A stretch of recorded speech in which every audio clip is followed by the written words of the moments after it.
Praise the lord. ప్రతిరోజు అనుదిన వాక్యం ద్వారా మీరెంతగానో బలపడుతున్నారని నేను ఆశిస్తున్నాను.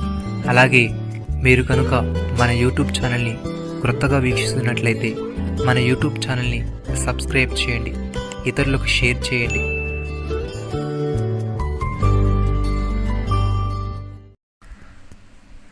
ఇయ్యుడి అప్పుడు మీకు ఇయ్యబడును, అణచి కుదించి దిగజారునట్లు నిండు కొలతను మనుషులు మీ ఒడిలో కొలుతురు.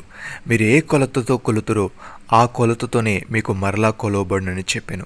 లూకాసు సువార్త 6వ అధ్యాయము 38వ వచనం. ప్రియమైన సహోదరి సహోదరులారా, మనకు కావాల్సింది మనం పొందుకోవాలంటే, దేవుని దగ్గర నుంచి మనకు ధారాళంగా లభించాలంటే మనం ఏం చేయాలో యేసయ్య ఇక్కడ తెలియజేస్తున్నాడు. దానికోసం ఇతరులను ఆశ్రయించడం కాదు, కానీ ఇతరులకు ఇవ్వడమైన విషయాన్ని మనము గమనించాలి. అలా ఇవ్వడం ద్వారా పుచ్చుకునే అర్హత మనకు కలుగుతుందని దేవుడు చూచి కొంతవరకైనా ఇతరులు మనకిచ్చేలా చేస్తాడు. ఇక్కడ యేసు ప్రభు కేవలం డబ్బు, ఇతర వస్తువులు ఇవ్వడం మాత్రమే మాట్లాడడం లేదు, కానీ విశ్వాసులు తమ సమయాన్ని, శ్రమను, తమ సలహాలను, ఇతరులకు ప్రేమపూర్వకమైన పరిచర్యను ఇవ్వవచ్చు.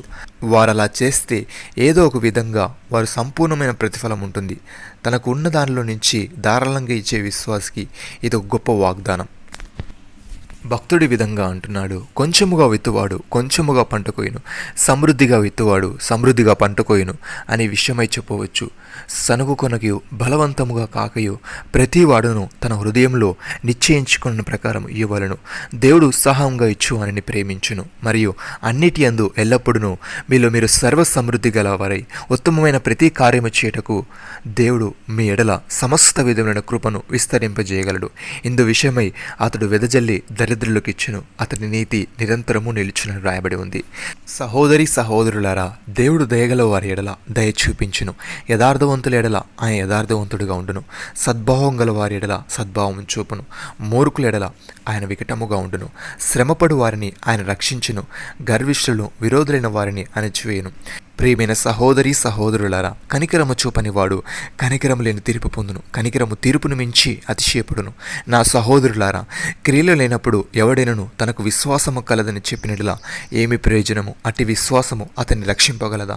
సహోదరుడైనను సహోదరైనను దిగంబరులై ఆనాటికి భోజనము లేకున్నప్పుడు మీలో ఎవడైనను శరీరమును కావలసిన వాటిని ఇయ్యక సమాధానముగా వెలుడి, చలి కాచుకునుడి, తృప్తి పొందుడని చెప్పినట్లా ఏమి ప్రయోజనము? అలాగే విశ్వాసము క్రియలేనిదైతే అది ఒంటిగా ఉండి మృతమైనదగును. నమ్మిన వారు నాతో కలిసి ప్రార్థనలో ఏకీభవించండి.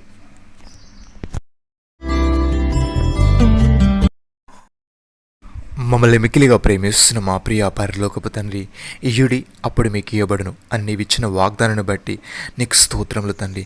నీవు మాకిచ్చిన ప్రకారము మేమును ధారాళముగా ఇతరులకు ఇచ్చేవారముగా ఉండుటకు సహాయము దయచేయమని, నీ ప్రేమను క్రియల్లో చూపేవారముగా ఉండుటకు కృప చూపమని, నీ ఐశ్వర్యము చొప్పున క్రీస్తు యేసునందు మహిమలో మా ప్రతి అవసరమును మీరే తీర్చమని, మీరు మాకిచ్చిన గొప్ప రక్షణ భాగ్యమును బట్టి మీకు వందనాలు చెల్లిస్తూ ప్రభువైన యేసు క్రీస్తు నామంలో ప్రార్థిస్తున్నాము తండ్రి.